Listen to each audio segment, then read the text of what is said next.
Bonjour à toutes et à tous.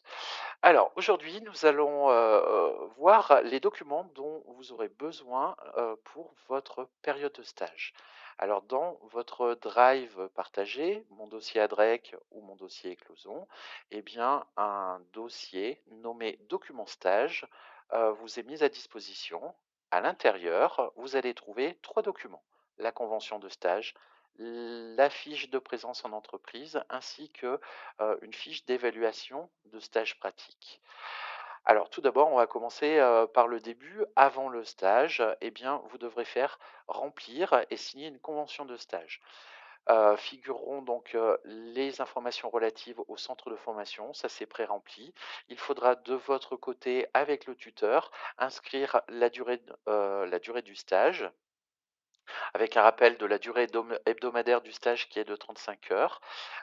Identifier, donc nommer le tuteur en entreprise, son nom, son prénom, sa fonction, son téléphone et éventuellement sa ligne directe, et un email pour pouvoir, correspondre éventuellement à l'écrit avec lui. Vous devrez aussi indiquer le rythme de travail, donc sur les 35 heures, et ben, indiquer les heures réalisées le matin, l'après-midi pour chacun des jours de semaine, puis indiquer le lieu, la date, apposer la signature de l'entreprise ainsi que le cachet, apposer votre signature avec la mention «Lu et approuvé». Une fois que ce document est rempli par vous, par l'entreprise, eh bien, il va falloir le transmettre à votre, coordinateur de centre afin que lui puisse apposer la signature et le cachet de l'entreprise. Donc, lorsque ce document est rempli par vous, par l'entreprise, vous l'envoyez pour Clermont-Ferrand à Natacha Mista, Lyon, vous l'envoyez à Alexis Picot, Bordeaux, vous l'envoyez à Cindy Dasneves et pour Versailles, vous l'envoyez à Corinne Thuillier. Lorsque nous aurons apposé la signature, eh bien, par exemple, Natacha pour Clermont-Ferrand viendra remettre le document que je viens de fermer, viendra remettre le document dans votre drive. Il y aura la mention signé apposée dessus.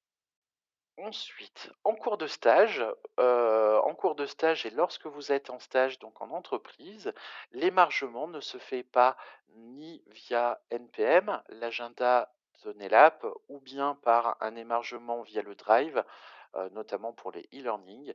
L'émargement, eh bien, c'est le tuteur qui va constater de votre présence. Aussi, vous aurez la fiche de présence en entreprise à remplir.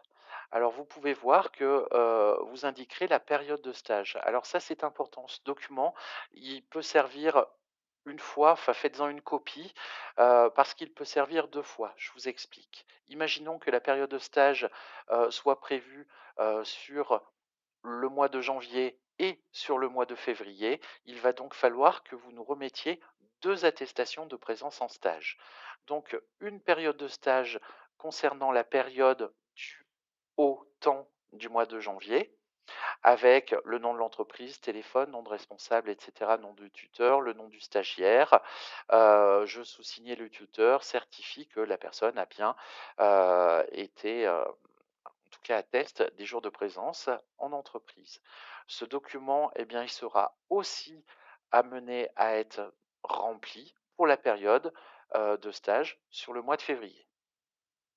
Ces 2 documents vont être, une fois qu'ils sont remplis, vous les remettrez dans le drive. Il suffira de les renommer, hein, tout simplement, avec marqué, période, ou entre parenthèses, par exemple, janvier, et vous faites la même chose, fiche de présence en entreprise, février. Comme ça, nos collègues, du côté administratif vont pouvoir récupérer dans votre drive les documents, et vont pouvoir les traiter pour faire les déclarations auprès de vos financeurs. Ensuite et pour terminer, c'est l'évaluation de stage pratique, heu et qui va être réalisée en entreprise. Donc là aussi, en tout cas de notre côté, c'est pré-rempli avec les informations qui concernent le centre sur lequel vous êtes rattaché. Le type de document, c'est bien une fiche d'évaluation du stage en entreprise. Alors la question que vous vous posez habituellement, c'est: «Quand est-ce que je dois le remplir ce document?» Donc ce document, il va être rempli avec le tuteur, hein, c'est le tuteur qui va le remplir. Avec votre présence, en général, c'est plutôt recommandé. Vous allez, ou le tuteur, vous ou le tuteur allez, eh bien, reporter la raison sociale, l'adresse de l'entreprise, voilà, toutes les mentions, en tout cas, qui permettent, d'identifier l'entreprise, les informations concernant le stagiaire et puis, donc des évaluations concernant une grille de compétences générales au niveau des aptitudes relationnelles, les motivations, l'autonomie, les qualités professionnelles. On est sur ce qu'on appelle en langage peut-être un peu plus précis les soft skills avec ce qui a été évalué. Donc on peut mettre des croix, mettre des commentaires et puis des compétences techniques. Donc ce sont les compétences qui sont liées aux tâches et aux métiers qui est en relation avec votre titre et là, dans ce cas-là, eh bien, il va falloir lister toutes les tâches pour lesquelles on vous a missionné, mettre, voilà, voir si ça a été, évalué, faire des commentaires le cas échéant. Une fois que le document donc il y a d'autres informations à donner, ce document peut se remplir assez rapidement et donc l'entreprise va apposer son nom, sa signature, le document sera daté, le bénéficiaire, donc le stagiaire aussi et nous apporterons la signature finale. Ce document aussi est à remettre dans votre Drive. Il sera traité aussi par nos équipes administratives en cas de besoin. Je vous remercie d'avoir suivi ce tutoriel.